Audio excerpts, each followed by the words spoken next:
పూరా local media మిత్రులకు నమస్కారం. అదేవిధంగా 50 మంది ఈ గ్రూప్ 1లో జరిగినటువంటి ఒక అవకతవకలకు వ్యతిరేకంగా పోరాడి న్యాయబద్ధంగా, ధర్మబద్ధంగా, రాజ్యాంగబద్ధంగా గెలిచినటువంటి విద్యార్థి నిరుద్యోగులందరికీ కూడా శిరస్సు వంచి నమస్కారం తెలియజేస్తూ కృతజ్ఞతలు తెలియజేస్తా ఉన్నాం బీఆర్ఎస్ పార్టీ తరపు నుండి.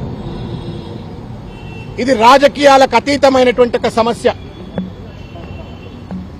లక్షల మంది యొక్క జీవితాలతో ఇవాళ రేవంత్ రెడ్డి గారి యొక్క ప్రభుత్వం చెలగాటమాడుతూ ఇష్టం వచ్చినట్టుగా టీజీపీఎస్సీలో ఉన్నటువంటి ఒక నియమ నిబంధనలన్నీ కూడా తుంగలో తొక్కి వాళ్ళ స్వంత పరీక్ష అయినట్టుగా ఇష్టం వచ్చినట్టు నిర్వహించి ఇవాళ చేయకూడని తప్పులన్నీ కూడా చేసినారు. నిన్న హైకోర్టు వాళ్ళకి చేతులెత్తి దండం పెట్టాలా, వాళ్ళ కాళ్లు కడిగి దండం పెట్టాలనిపిస్తా ఉంది హైకోర్టు వారికి. 227 పేజీల జడ్జిమెంట్ ఇచ్చినారు.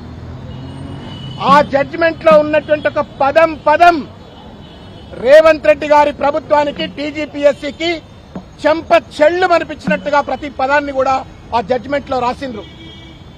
మానవత్వం ఉన్నటువంటి ఏ మంత్రి అయినా, ముఖ్యమంత్రి అయినా, ఐఏఎస్ ఆఫీసర్ అయినా, బ్యూరోక్రాట్ అయినా ఒకసారి ఆ జడ్జిమెంట్ చదివిన తర్వాత మాట మాట్లాడకుండా హైకోర్టు తీర్పును వెంటనే అమలు చేస్తూ మొత్తానికి గ్రూప్ 1 పరీక్షను మళ్లా రీకండక్ట్ చేయవలసిన అవసరం ఉంది.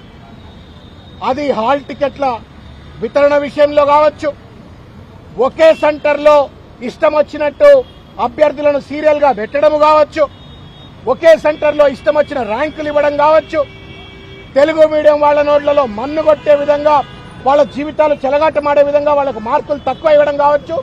ఇట్లా పుంకాలుగా ఆ జడ్జిమెంట్ లో ఉన్న అంశాలన్నీ కూడా చదివిన తర్వాత ఇది టీజీపీఎస్సీ కాదు, ఇది తెలంగాణ నిరుద్యోగుల పార్టీ శాపం అనేటువంటి ఒక రీతిలో కనబడ్డది. రేవంత్ రెడ్డి గారు, ఈ ప్రభుత్వం, ఈ టీజీపీఎస్సీ ఇద్దరు కూడా బాధ్యులనే విషయం కనబడ్డది. వాస్తవం ఏంటంటే గ్రూప్ 1 ఎగ్జామినేషన్ నోటిఫికేషన్ వచ్చినప్పటి నుండి విద్యార్థుల జీవితాలతో చెలగాటమాడుతా ఉన్నారు. జీవో 29 అని చెప్పని ఒక దొంగ జీవో పట్టుకొచ్చినారు. ఈ జీవో తప్పు. ఈ జీవోలో ఉన్నటువంటి అంశాల వల్ల ఈ రాష్ట్రంలో ఉన్న ఎస్సీలు, ఎస్టీలు, బీసీలు వర్గాలకు, అణగదొక్కబడ్డ వర్గాలకు అన్యాయం అవుతుందని చెప్పని సహేతుకంగా ఆధారాలతో చూపెట్టినప్పటికీ కూడా జీవో 29ను ఒంటెద్దు పోకడతో దున్నపోతు మీద నీళ్లు పడ్డట్టుగా వ్యవహరించి ఆ జీవో 29 అమలు చేసే ప్రయత్నం చేసినారు. సరే, ప్రిలిమ్స్ అయిపోయింది, కనీసం మెయిన్స్ ఎగ్జామ్ అన్నా చక్కగా నిర్వహిస్తారా అంటే దాన్ని కూడా పూర్తిగా లోపభూయిష్టంగా నిర్వహించినారు. ఇంతకుముందు పెద్దలు ఆర్ఎస్ ప్రవీణ్ కుమార్ గారు చెప్పినట్టుగా మొత్తానికి గ్రూప్ 1 ఉద్యోగాలన్నీ కూడా అమ్ముకున్నారో ఏమో అని చెప్పని అనుమానం కలుగుతా ఉంది. లేకపోతే మెడకాయ మీద తలకాయ ఉన్నవాడు ఎవడైనా సరే, అడ్మినిస్ట్రేటివ్ రూల్స్ పట్ల కనీస అవగాహన ఉన్నవాడైనా సరే, టీజీపీఎస్సీ రూల్స్ ను అమలు చేయాలని చిత్తశుద్ధి ఉన్నవాడు ఎవడు కూడా ఈ రకమైనటువంటి ఒక తప్పులు కూడా చేయరు. నేను తెలంగాణలో ఉన్న నిరుద్యోగులకు, విద్యార్థులకు, అధ్యాపకులకు అందరికీ విజ్ఞప్తి చేస్తాను. ఒకసారి ఆ 220 పేజీల జడ్జిమెంట్ కాపీని చదివితే రేవంత్ రెడ్డి నిజ రంగు బయటపడుతుంది, టీజీపీఎస్సీ నిజ రంగు బయటపడుతుంది. కాబట్టి మేము బీఆర్ఎస్ పార్టీ తరపు నుండి ఈ రోజు ఇక్కడికి వచ్చినాము. మళ్ళా మా గెల్లు శ్రీనివాస్ గారు, విద్యార్థి నాయకులు, వారు వివరంగా భవిష్యత్ కార్యాచరణ ప్రకటిస్తారు.